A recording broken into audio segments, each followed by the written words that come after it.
राधे राधे, हर हर महादेव, जय गुरुदेव। साथियों, धर्म की यात्रा में संतों के चरणों का दास, मैं कन्हैया शर्मा। आज जैसे आप देख पा रहे हैं, माँ गंगा के तट पर मैं अभी जैसे आप उत्तराखंड की यात्रा में माँ गंगा के तट पे था और शिव हरिगिरी जी की जैसे सत्संग मैंने आपको बद्रीनाथ में कई सत्संग ली थी। अभी जैसे इनकी गुफाओं में मैंने पिछली बार दर्शन करवाए थे, तो आप सभी का आग्रह पर इनके पास वापस आया हूँ और सवाल लेने की कोशिश करूँगा। आगे सत्संग की तरफ बढ़ने से पहले आपके मन में कोई सवाल तो कमेंट करना, लेकिन अगर शिव भक्त हो, अगर आप में हरि और हर में भेद दृष्टि ना है और है तो भी एक बार जरूर देख ले, ना है तो और अच्छी बात है, और क्यों नहीं होनी चाहिए वो भी आज इस सत्संग के माध्यम से आप जान पाएंगे। पहले तो गुरु जी मेरी तरफ से समस्त भक्तों की तरफ से आपके चरणों में दंडवत धन्यवाद। राम राम। प्रभु जी, जैसे आपसे उत्तराखंड में बद्रीनाथ में सत्संग ली थी, आपकी गुफा में भी आया था, वहाँ पर भी एक सत्संग ली थी, और एक बड़ी बात आती है जैसे आपकी सत्संग जब जाती है तो शिव साधना की तरफ जाती है, और मैंने एक वीडियो में टाइटल भी यही दिया था, माफ़ी चाहता हूँ, कि शिव भक्त इसे अवश्य देखे। तो बहुत सारे उन्होंने कहा क्या इसे राम भक्त नहीं देख सकते? तो क्या एक बहुत सारे कहते हैं हम तो राम भक्त हैं, हम शिव को नहीं मानते, कोई शिव भक्त कहते हैं हम तो शिव भक्त हैं। तो एक बहुत सारे समाज में हरि और हर की दृष्टि में भेद आने लगे हैं। जैसे कोई कहता है तुलसी को मत धारण करो, कोई कहता है रुद्राक्ष को मत धारण करो। तो मैं तो देखा है गुरु जी, राम जी ने शिव को बजाय, शिव ने राम को बजाय, तो भेद दृष्टि तो कहीं होनी नहीं चाहिए। फिर ये समाज में पंडित पुरोहित या मने हुए संतों के द्वारा या साधुओं के द्वारा ये भेद दृष्टि क्यों लाई जा रही है? ये जो भेद दृष्टि ये पंथों के हिसाब से, संप्रदाय के हिसाब से है। जो कट्टर सोच रखने वाले जो लोग हैं, जैसे इस्लाम में जैसे कट्टरता है, इस्लाम को चाहने वाले लोग जो हैं, इस्लाम धर्म को जो मानने वाले लोग हैं, अन्य धर्मों को पसंद नहीं करते, उनको काफिर कहते हैं। कि अगर मान लो तुम अन्य धर्मों को मानते हो तो बोले वो अल्लाह जो है उससे खुश नहीं होता, बोले अल्लाह प्रसन्न नहीं होता, बोले केवल संसार में केवल इस्लाम ही रहना चाहिए पूरे विश्व में। और जो है इस्लाम का ही, जो मुसलमान नौजवान है, इस्लाम का ही प्रचार करना चाहिए उनको, बोले एक हाथ में कुरान लेकर के और एक हाथ में तलवार लेकर के, और पूरा विश्व में घूम करके जिहाद के लिए इस्लाम का प्रचार करो और इस्लाम में कन्वर्ट करो जो जिहादियों को। जिहादी उसको कहते हैं जो इस्लाम को नहीं मानते, अन्य धर्मों को मानते हैं। तो ऐसा ही जैसे वो लोग कट्टर सोच रखते हैं, उसी प्रकार से हमारे सनातनियों में भी कुछ कट्टर सोच वाले लोग हैं। जैसे इस्लाम में कट्टर सोच वाले लोग हैं, ऐसे अपने धर्मों में भी, अपने संप्रदाय में भी कुछ कट्टर सोच वाले लोग हैं। वे कहते हैं कि जो है हम जिनकी आराधना करते हैं, जिनका उपासना करते हैं, बस उन्हीं का करना है और देवता का नहीं करना है, समझे, और देवता का नहीं करना है।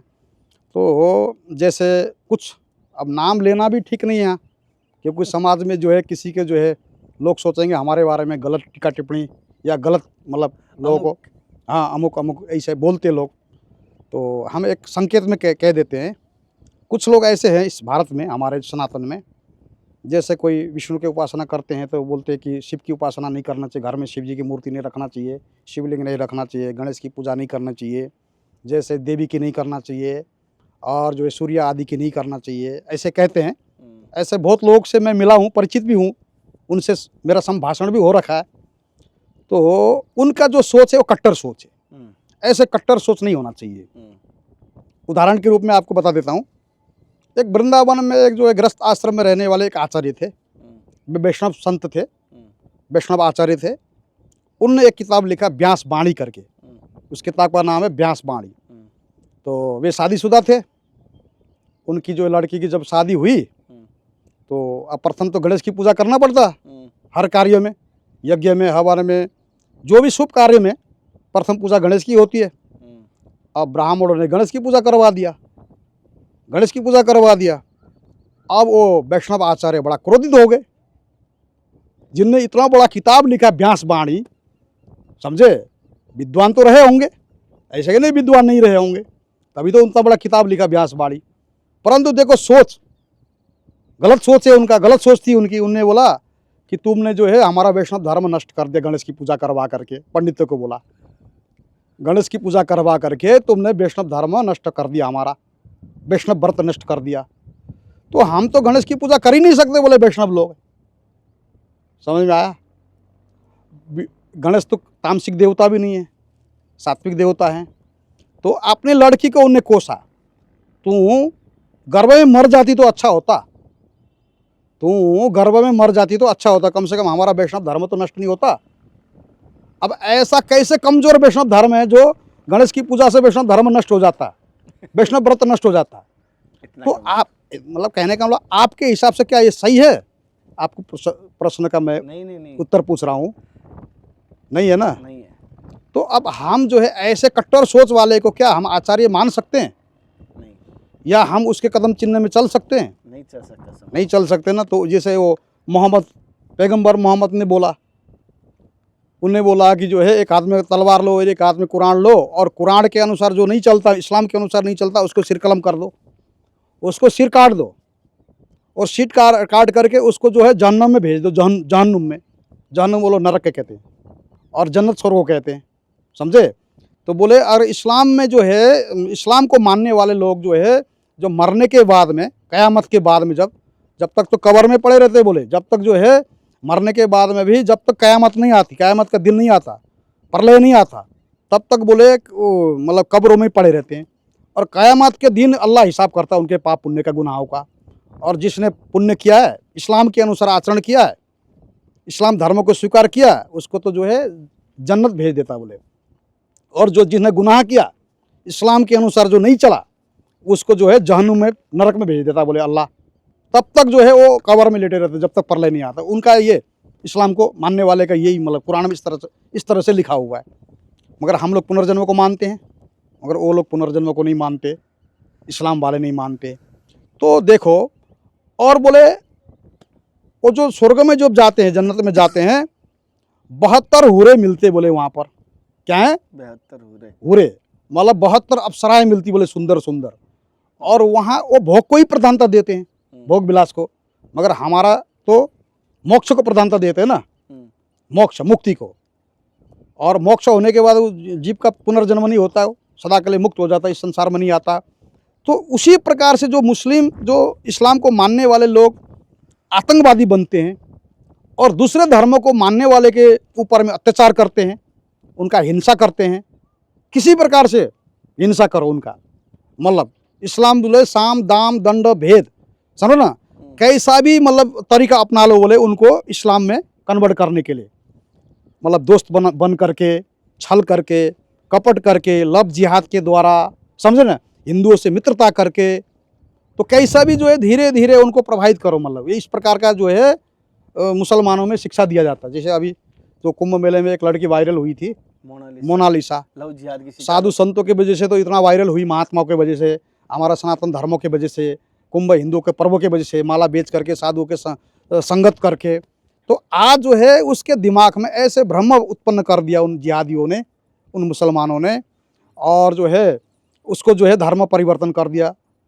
अब वो धर्म बोले, वो जिसके साथ में उसका जो विवाह हुआ है, कोर्ट मैरिज हुआ, उसने बोला नहीं हम तो अलग अलग धर्मों में ही हम दोनों रहते, बोले वो हिंदू धर्म में रहेगी और मैं मुसलमान में रहूँगा। हम कोई ऐसा जोर जबरदस्ती नहीं करे तुझे इस्लाम धर्म को कबूल करना पड़ेगा। केवल ये तो एक षड्यंत्र है ना, उसका केवल षड्यंत्र है। अब उसके बाद में जो बच्चे पैदा होंगे तो क्या लिखेंगे, कि वो माता का जो जाति लिखेंगे या पिता का जो है मुसलमान का जाति लिखेंगे? मुस्लिम लिखते हैं, मुस्लिम लिखेंगे ना। तो ये तो जो है हिंदू लड़की को जो है बहला फुसला करके है ना, लव जिहाद हो गया। तो ये लव जिहाद ही है। ये सब जो है ये बड़े प्लान चल रहा है हिंदुओं को जो है ना, मतलब मुसलमानों में कन्वर्ट करना, या ईसाइयों में ये लोभ लालच दे करके, फिल्मों का झांसा दे करके, हम तुमको फिल्म में रोल दिलवा देंगे, ये करवा देंगे, तुम करोड़पति बन जाओगी, तुम अरबपति बन जाओगी, विश्व में तुम्हारा नाम हो जाएगा, तुम गरीब जीवन जी रहे हो। तो ये केवल लोभ दे करके कर रहे हैं, लालच दे करके कर रहे हैं ये सब। और जो जिसने सनोज मिश्रा ने जो उसको फिल्म में काम दिया, उसका फिल्म जो है, उसने फिल्म पूरा बन चुका उसका फिल्म, तो उसका तो करोड़ों का नुकसान हो गया ना। अब इसके वजह से नुकसान भी हुआ, और सनातन में गलत मैसेज भी जाएगा इसका। तो जो अभी जो कम पढ़ी लिखी जो हिंदू जो है लड़कियां जो है, या जिसको शास्त्रों के बारे में जो विशेष करके जो जानकारी नहीं है, जिनने वेद गीता रामायण उपनिषद नहीं पढ़े हैं, तो ऐसे जो कॉलेज पढ़ने वाली जो लड़कियां, जो भौतिक विद्या जिन्हें पढ़ा है, मान लो जो आध्यात्मिक का ज्ञान नहीं है, वे तो आसानी से जो है ये वीडियो देख करके जो है उन पर, वो भी मुसलमान के साथ में शादी विवाह करने के लिए चली जाएगी वो, समझे? तो ये तो समाज में तो इसका गलत ही संदेश जा रहा है ना। तो समाज को और संतों को क्या करना चाहिए? क्योंकि संतों की, देखो, समाज को और संतों को, हिंदुओं को एकजुट होकर के इसका पुरजोर विरोध करना चाहिए, और इसका जांच करवाना चाहिए। इसका जांच करवाना चाहिए और सुनना इसके मैंने ऊपर कि में। उसका आधार कार्ड भी चेंज हुआ है, ऐसा सुनना हाँ, तो आधार कार्ड भी चेंज हुआ होगा, या तो फिर या ये हो सकता है कि वो पहले से मुसलमान रही होगी, या ये हो सकता है वो पहले से मुसलमान रही होगी, हिंदुओं का भेष में, हिंदुओं का चोला पैर करके, हिंदुओं का मतलब साधु समाज में आकर के, हो सकता है ये षड्यंत्र प्लान बनाया होगा जो हिंदू धर्म को मतलब इस प्रकार से कमज़ोर करने के लिए। ये भी हो सकता है जैसे इस्लाम षड्यंत्र कर रहा है, ऐसे कुछ जो है सनातनी भी जो है ना आपस में ही लड़ मर करके अपने धर्म को कमज़ोर कर रहे हैं, आपस में लड़ मर करके।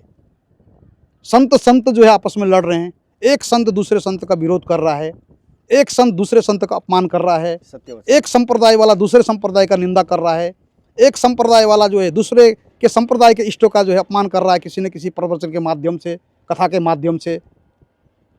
और हमारा शास्त्र कहता है कि अभी मैंने जैसे गणेश के बारे में बताया, वैष्णव आचार्य थे, और वैष्णव आचार्य कुछ पंथ में गृहस्थ भी होते हैं, वो शादी करने का छूट है उनमें, शादी कर सकते हैं। साधु का साधु समझ, साधु भी हो गए और गृहस्थ भी हो गए, चलो दो नावों में पैर धरते हैं। और फिर वो जो है गलत प्रचार प्रसार करते हैं, जैसे गणेश की पूजा से इतना जो है रुष्ट हो गए कि गणेश की पूजा करने से बोले वैष्णव धर्म हमारा नष्ट हो गया, बोले अपने पुत्री को पोसने लग गए, तो गर्भ में मर जाती तो वो भी तो कट्टर सोच है ना। तो इसमें और मुसलमान में अंतर क्या रहा है, वो भी तो कट्टर सोच वाले हैं, मुसलमान लोग भी, इस्लाम को मानने वाले लोग, तुम भी उसी तरह से कट्टर सोच रख रहे हो सनातन में। तुम गणेश को देख नहीं सक रहे हो, तुम गणेश से कितना चिढ़ रहे हो, इतना जो है गणेश को जो है तुम भगवान ही नहीं मान रहे हो, परमात्मा ही नहीं मान रहे गणेश को। अरे भगवान तो एक ही है, एक ही मूर्ति त्रिविधा विभेद, एक हम बहुश्याम, परमात्मा तो एक ही था। वो तो गणेश के रूप में भी वही है ना, वही शिव रूप में है, वही गणेश रूप में, वही देवी रूप में, वही सूर्य रूप में, वही विष्णु रूप में है। तो परमात्मा एक है, इसीलिए एक ओमकार सदगुरु प्रसादी बोलते ना, जैसे सिख लोग भी एक ओमकार है। तो ओमकार ही है जो मेन, समझे। तो वही अपने को 5 रूप में अपने को प्रकट करता है, पंच रूप में प्रकट करता है अपने आप को, 5 रूप धारण करता हो। और जब 5 रूप को समेटता है तो एक ही परमात्मा बन जाता है बाद में, आखिरी में जो सृष्टि को समेटता है तो रूप को भी समेटता हो। जब ब्रह्मांड का जो है प्रलय करता है, पूरी सृष्टि का प्रलय करता है, तो 5 रूप को भी समेट करके वो एक ही हो जाता है, और एक से फिर 5 हो जाता है, समझा है। प्रणव अक्षर के मध्य ये तीनों क्या वो बना ना, जैसे आरती में बोलते हैं प्रणव अक्षर के मध्य ये तीनों एक ओम जय शिव ओमकारा, अकार कथितो ब्रह्मा उकार विष्णु रुच्यते, मकार स्मृतो रुद्रस्त्रयश्चेते गुण स्मृत, अर्ध मात्रा चह मूर्धि परमः स सदा शिव। बोले ओम बोलते ना, अकार ब्रह्मा, पहले वाला वीडियो में मैंने व्याख्या किया होगा, उकार विष्णु, मकार रुद्र, नाद और बिंदु शिव और शक्ति। तो पंच मात्रा से बन करके एक अक्षर ओम बनता है। तो अब हम जो है मान लो विष्णु का जाप, भगवान विष्णु का मंत्र का जप करते, ओम नमो भगवते वासुदेवाय बोलते ना, बोलते तो ओम तो लगाते ही लगाते हैं। और ओम नमो नारायणाय, ओम श्री कृष्णाय नमः, ओम श्री रामाय नमः, या ओम नमः शिवाय, या कोई भी मंत्र जपते भगवान का, तो ओम तो लगाते हैं। ओम तो बीज है ना, सब मंत्रों का बीज है ओम। अब जब हमने ओम का जप कर रहे हैं, ओम लगा के जप कर रहे हैं, तो भेद कहाँ रही, भेद तो नहीं रही फिर ओम में तो 5 देवता आ गए, 5 मात्रा आ गया, अकार ब्रह्मा भी आ गए, उकार विष्णु भी आ गए, मकार रुद्र भी आ गए, नाद और बिंदु जो है मूल परमात्मा जो शिव शक्ति है, जिससे जो है जिन शिव शक्ति के मिलन से ये त्रिदेव उत्पन्न होते, वो भी आ गया।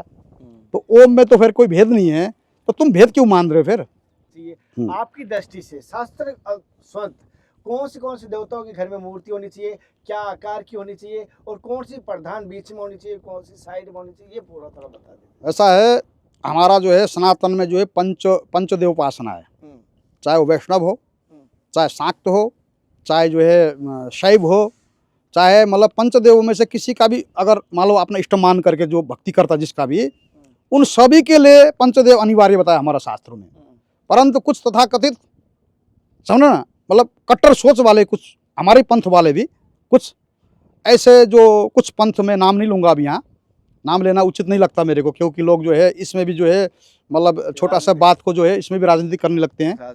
और कुछ पंथ वाले हमारे, तो वो कहते हैं कि जो है तुम विष्णु के भक्त हो तो विष्णु का ही पूजा करो, अन्य की पूजा करने की आवश्यकता नहीं है, ऐसे कहते हैं। जैसे अभी आप गणेश का मैंने उदाहरण दिया, उनका ऐसे सोच था, वो भी तो आचार्य थे, व्यासवाणी किताब लिखा। तो अभी वर्तमान में कुछ ऐसे भी तथाकथित आचार्यगण हैं जो जानते हुए भी, जानते हैं गलत है, उनको भी पता गलत है, फिर भी वो अपने पंथ में लोगों को लाने के लिए, अपनी अनुयायी को बढ़ाने के लिए, समझे ना, अपने अनुयायी को अपनी संख्या बढ़ाने के लिए वो मना करते हैं। हालांकि शास्त्र मना नहीं करता, अच्छा। वो केवल अपना जो है आश्रम में जो है ना दीक्षित करने के लिए, अपने शिष्य बढ़ाने के लिए, शिष्यों की संख्या में वृद्धि करने के लिए ये वैसा करते हैं। उनको भी पता है कि हम गलत बोल रहे हैं, हमारा सोच गलत है, अंदर से जान रहे हैं। मगर अगर सीधा बोल देंगे भाई पांचों का पूजा करो, तो वो सोचेंगे ये लोग जो है पांच का पूजा, गणेश की भक्ति करने लग जाएंगे या और देवता का पूजा करने लग जाए तो हमारा आएंगे नहीं दीक्षा लेने के लिए, हमारा आश्रम में हमारा शिष्य नहीं बनेंगे, समझे। मगर ये सोच करके वो गलत, वो दूसरे देवता का निंदा करते हैं। मेन बात ये है। तो इसीलिए बोले पांचों का पूजा करना चाहिए, बोले गृहस्थ आश्रम वाले को पांचों का। गणेश का प्रथम पूजा गणेश, समझे। उसके बाद में जो है शिव जी, फिर देवी, फिर जो है भगवान विष्णु, फिर सूर्य नारायण। ये पंचायतन पूजा बोलते हैं। अगर विष्णु का भक्त है तो बीच में विष्णु का रखना चाहिए उसको, और जो है अंग के रूप में, और बाकी देवता का उसका अंग मान करके साइड में रखना चाहिए, जो जिस देवता का जो दिशा होता है उस दिशा में, समझे। अगर वो शिव जी का कोई भक्त है तो बीच में शिव जी का रख करके वो परिकर के रूप में चार देवता का उसका अंग मान करके चार तरफ रखना चाहिए, और बीच में वो रहेंगे शिव जी। तो ऐसा देवी का भी, अगर देवी का भक्त होगा तो देवी को बीच में रखना है, और चार देवी का अंग मान करके चार देवता को चार कोने में, चार तरफ में रखना है उसको। उसी तरह सूर्य नारायण का भी है। मतलब ये आदि शंकराचार्य ने यही बोले, आदि शंकराचार्य ने, और आदि शंकराचार्य ने नहीं बोला, और वेदों में भी यही है। देवताओं के जो पांच देवता के पांच सूक्त है ना वेदों का, तो उनमें जो है कोई छोटा नहीं कोई बड़ा नहीं है, मगर अपना इष्ट को जो भी जिस देवता में जिसकी विशेष आग्रह हो, विशेष रुचि हो, विशेष श्रद्धा हो, तो उसको मध्य में रखो, बोला अपने इष्ट के रूप में। मगर उनका अंग मान करके चारों का भी पूजा करना, अंग मान के। मगर कुछ कट्टर सोच वाले लोग हैं, चारों को नहीं करते, समझ में आया जी। कुछ कट्टर सोच वाले मुसलमान जैसे सोच रखने वाले लोग जो हैं, वो बीच में अपना इष्ट को रखते, चारों को, चार देवता को चार तरफ नहीं रखते वो, और रखने वाले को मना करते हैं। और वो कहते हैं कि अगर तुम जो है चारों का पूजा करोगे तो तुम्हारा वैष्णव धर्म नष्ट हो जाएगी, ऐसे बोलते हैं, समझ में आया जी जी। तो ऐसा सोचते हैं। तो फिर वैष्णव धर्म को मानने वाले तो बहुत सारे लोग हैं भारत में, तो तुम ही इतना कट्टर सोच क्यों रखते हो, और वैष्णव क्यों नहीं रखते हैं? अयोध्या वाले तो नहीं रखते कट्टर सोच। राम की उपासना करने वाले तो शिव की भी पूजा करते, गणेश की भी करते, हनुमान के भी करते हैं, देवी का भी करते हैं, तो वो कट्टर सोच क्यों नहीं रखते? तुम ही मात्र क्यों रखते? तुम वैष्णव तो और भी तो है ना, वैष्णव तो और भी है, बहुत सारे वैष्णव संप्रदाय है, तो वो लोग कट्टर सोच क्यों नहीं रखते? तुम ही क्यों रखते हो? इसका मतलब तुम्हारा सिद्धांत गलत है, तुम गलत मार्ग में हो। तो अपने को वैष्णव कहते हैं तो दूसरे वैष्णव भी तो कर रहे हैं पूजा, शिव का, विष्णु का, उसका, गणेश का, देवी का, तो तुम क्यों इतना कट्टरवादी बने हो? वैदिक देवता का पूजा करना हमारा शास्त्र कहते हैं। देव द्विज गुरु प्रज्ञ पूजनम शोच मार्जम अहिंसा ब्रह्मचर्य शरीरम तप उच्चते। देव द्विज गुरु प्रज्ञ, देवता की पूजा करने के लिए श्री कृष्ण भगवान ने मना थोड़ी किया गीता में, देवता का भी करो। देव द्विज, द्विज ने ब्राह्मण, देव द्विज, सुनो ना, और विद्वान, प्रज्ञ पूजन बोले ना, सोच मार्जम, अहिंसा का पालन करो, ब्रह्मचर्य का पालन करो, समझो ना, शरीरम तप उच्चते, बोले वो शारीरिक तप है बोले। तो वहाँ देवता की पूजा करने के लिए तो भगवान ने बोला है। और जो यज्ञ करते हैं, हवन करते हैं, तो क्या देवता के नाम से आहुति नहीं देना पड़ता? सबका देना पड़ता है। पिता का श्राद्ध करते हैं तो पिंडदान में सब देवता का जो है वो देना, आह्वान करना पड़ता है, पिंड सब देना पड़ता है ना सबको। तो तुम बच सकते हो क्या? तुम वैष्णव बन करके बोले तो हम तो नहीं करेंगे गणेश की पूजा या दुर्गा की पूजा या जो है और देवता की पूजा, मात्र विष्णु का मात्र करेंगे या विष्णु के अवतार का मात्र करेंगे। तो फिर जो है वेद मंत्रों में सब देवता का जो आह्वान है, स्तुति है, तो वो क्या करोगे? उसको ठुकरा दोगे उसको, है? तो वो गलत सोच है। और फिर अगर बोले हम तो जो है शिवलिंग की पूजा नहीं करेंगे, बोले शिव मंदिर में नहीं जाएंगे, बोले शिव के प्रसाद नहीं खाएंगे, बोले तो बहुत सारे मंदिर हैं जहाँ विष्णु भगवान ने शिवलिंग धारण किया अपने मस्तक पे। पता है आपको? उदाहरण जानते हैं? कुछ ऐसे मूर्ति हैं जो इस भारत में है, जो श्री कृष्ण भगवान की जो है सिर के ऊपर शिवलिंग है। पता है आपको? कौन सी जगह गुरुजी? नहीं पता है? आप इतना वीडियो साधु संतों के पास में जाते हो, इतना वीडियो बनाते हो, आपको भी जानकारी नहीं था? तो समाज को कैसे होगा? हाँ, समाज को कैसे होगा? वो जो द्वारिकाधीश है, भगवान द्वारिकाधीश जो भगवान द्वारिकाधीश हैं, श्री कृष्ण भगवान है ना द्वारिकाधीश, उसके ऊपर में शिवलिंग है, जलेरी समिति है। अच्छा। हाँ, तो वो अभिषेक, वो जो रोज तो उसको ढक के रखते हैं, पगड़ी से ढक के रखते हैं या मुकुट से ढक के रखते हैं। जब वो ब्रह्म मुहूर्त में जब अभिषेक होता है भगवान का, समझ ना, उस समय जो पगड़ी निकालते हैं ना, जब जिस समय में, निर्माण दर्शन होता है जिस समय, उस समय दर्शन होते हैं, निर्माण दर्शन के समय। अच्छा। शिवलिंग में से जो है अभिषेक करके फिर वो पूरा शरीर में जो है अभिषेक होता है, उसका जल ऊपर से नीचे आता हो, समझे। अच्छा। हाँ, तो अभिषेक होता है तो वो जो उसका पंचामृत तो ग्रहण करते नहीं करते लोग। और जब अनायासी जो अगर मान लो जो लोग द्वारिकाधीश में जाते हैं तो दर्शन तो करना पड़ेगा ना। अगर बोले शिव जी का दर्शन नहीं करेंगे, बोले शिवलिंग का दर्शन नहीं करेंगे, तो ना चाहते हुए दर्शन तो करना पड़ेगा ना वहाँ, हैं। और वो महाराष्ट्र में पंढरपुर में पंडरीक भगवान है, उनका भी शिवलिंग है सिर के ऊपर में। भगवान ने जानबूझ के शिवलिंग धारण किया। दो भक्त लड़ने लगे, शिव भक्त और विष्णु भक्त आपस में। एक बोला मैं विष्णु का दर्शन नहीं करूंगा, समझे।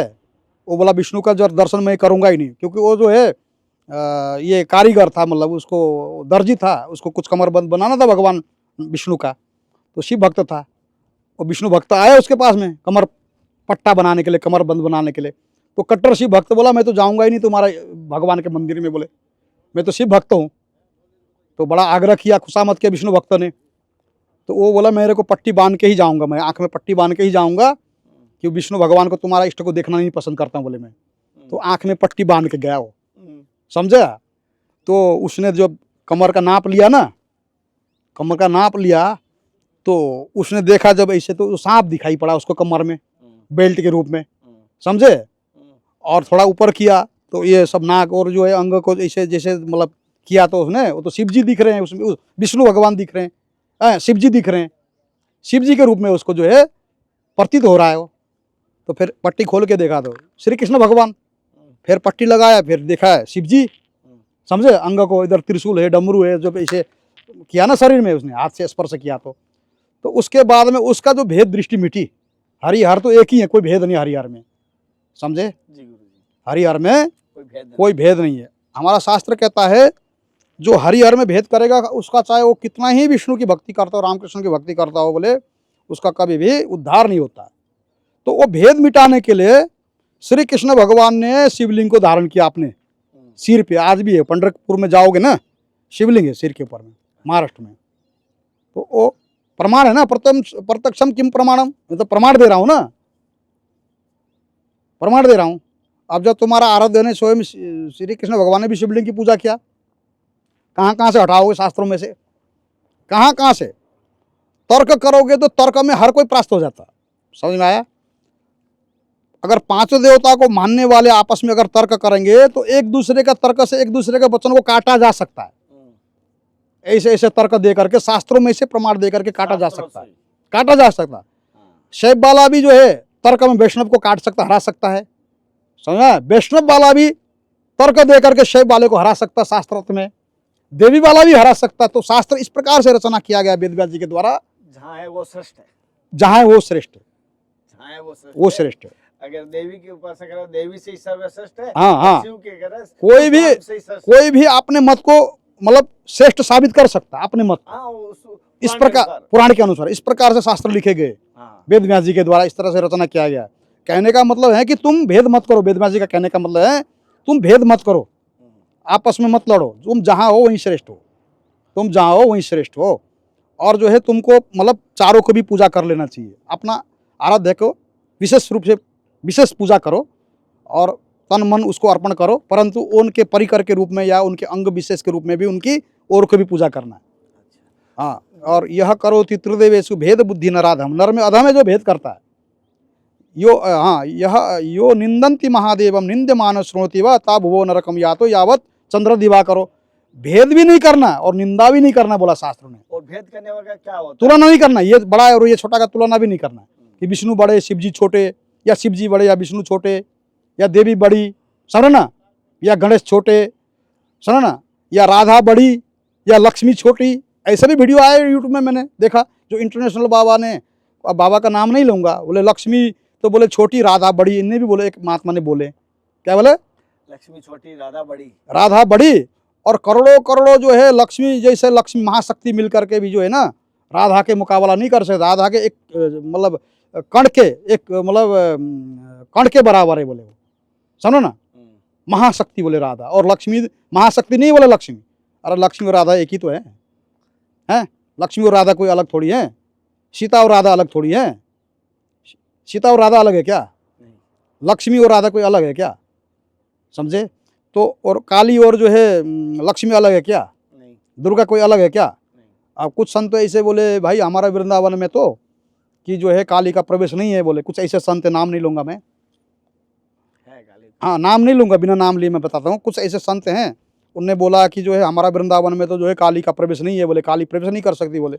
और जो है लोगों को पता ही नहीं, लोगों को अरे ऑलरेडी काली है वहाँ पर वृंदावन में, काली है। काली का जो है शक्तिपीठ है वहाँ पर, 52 शक्तिपीठ में से एक शक्तिपीठ वृंदावन में है, कात्यायनी देवी। बताओ पहले से प्रवेश है तो वो प्रवेश करने की जरूरत क्या है, पहले से है ही वहाँ। और भगवान महादेव तो हैं गोपेश्वर, गोपनाथ के रूप में, गोपीनाथ के रूप में। तो कहने का मतलब जब वृंदावन जाते हैं कोई, अगर गोपीनाथ का दर्शन नहीं करते तो वृंदावन का कोई पुण्य नहीं मिलता बताया शास्त्र में। वृंदावन का सबसे पहले जाते हैं, मतलब जो अगर कट्टर सोच रखने वाले बोले हम शिवलिंग की दर्शन नहीं करेंगे, गणेश की नहीं करेंगे, देवी का नहीं करेंगे, अगर देवी कात्यायनी का दर्शन जो नहीं करता है और गोपीनाथ का दर्शन नहीं करता वृंदावन में जाकर, तो वृंदावन में निवास करने का कोई फल ही नहीं मिलता। समझे, ये शास्त्र का वचन है। वृंदावन में अगर कोई निवास करता है, अगर गोपीनाथ का दर्शन नहीं करता है, समझे, और कात्यायनी का दर्शन नहीं करता है, तो वृंदावन में निवास करने का उसका कोई फल नहीं होता। अच्छा, बड़ी बात है ये। और बद्री का आश्रम में जो बद्रीनाथ धाम में दर्शन करने जाते हैं, आदि केदारेश्वर शिवलिंग है जो तप्त कुंड के ऊपर में, देखे होंगे आपने, करवाया था, तो उसका दर्शन नहीं करता, केवल बद्रीनाथ का ही दर्शन करके लौट आता है, उसको भी बद्रीनाथ का जो है दर्शन का फल नहीं मिलता। मगर कट्टर सोच वाले नहीं करते, कट्टर सोच वाले नहीं करते, बोले वो चिढ़ते हैं, जलते हैं उनसे, बोले ये शिव जी का ही भगवान थोड़ी है, तो भक्त है ये शिव जी, तो क्या है, भक्त है।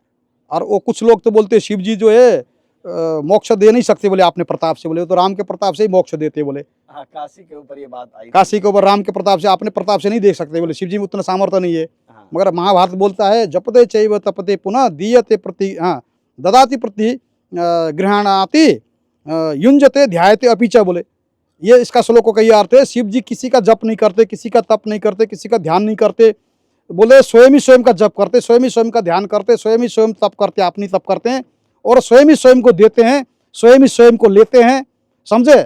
और ये तो केवल लोकाचार है। शिव जी अगर किसी का भजन करता दिखते हैं, राम का भजन करता दिखते हैं, या राम जी शिव का भजन करता दिखते हैं ना, ये तो केवल लोकाचार है। ये समझ में आया, एक दूसरे का पूरक है, एक दूसरे का पूरक लोकाचार की दृष्टि से करते हैं, समझ में आया।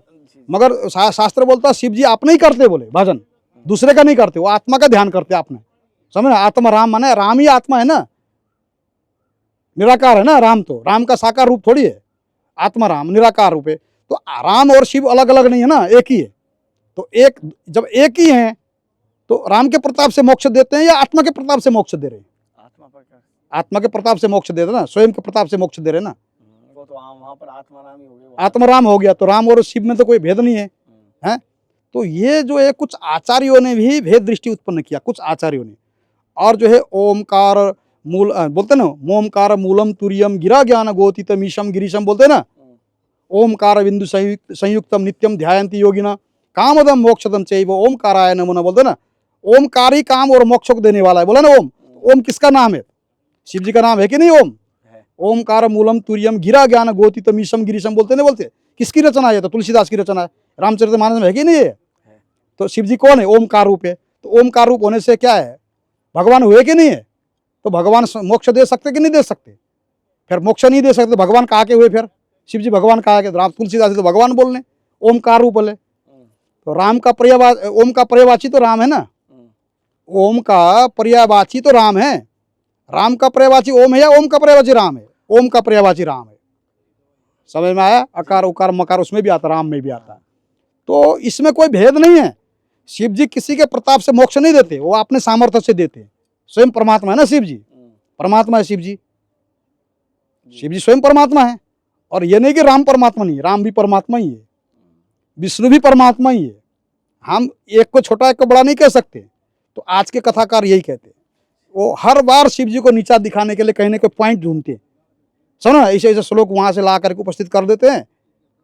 और ऐसे श्लोक वहां भी तो है ना, राम को छोटा बहुत जगह, राम को भी छोटा बता रखा बहुत सारी जगह में शिव से, विष्णु को भी शिव से छोटा बहुत जगह बता रखा, विष्णु को शिव से छोटा बहुत जगह में, शिव को छोटा बता रखा कई जगह, विष्णु को छोटा बता रखा कई जगह, देवी को बड़ा बता रखा कई जगह, देवी को छोटा बता रखा। तो शास्त्र में तो सब मसला है ना, शास्त्रों में तो जहाँ जो मिले खोजोगे तो वो डुबकी लगाओ तो वही चीज़ मिलेगा शास्त्रों में। शास्त्र तो समुद्र है।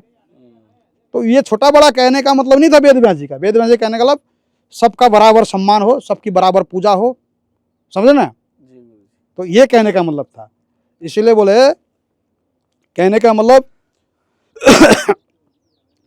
कि जो भेद दृष्टि कर करके जो ज्ञान देने वाले जो आचार्य हैं, जो भेद मनुष्य का जो खोपड़ी में, मनुष्य का जो बुद्धि में जो भेद डाल देता है, भ्रम उत्पन्न कर देता है, उन आचार्य को दूर से ही प्रणाम करना चाहिए। समझ में आया? निंदा भी नहीं करना उनका, निंदा भी नहीं करना, बस जो भेद नहीं। जो राम सुखदास जी थे, देखो आपने हैं, कभी भेद करते थे क्या? राम सुखदास जी कभी भेद करते थे क्या? कहीं भी आपको भेद नहीं मिलेगा राम सुखदास जी के प्रवचन में, कथा में। एक से एक राम सुखदास जी ने प्रवचन दिया, अपना चेहरा तक नहीं दिखाते थे, हैं, पर्दे के पीछे बैठ कर प्रवचन करते थे। तो वो भी तो एक संत थे। क्या उनमें कभी विरोधाभास है क्या उनके प्रवचन में? महान संत तो ऐसे होते, समझे।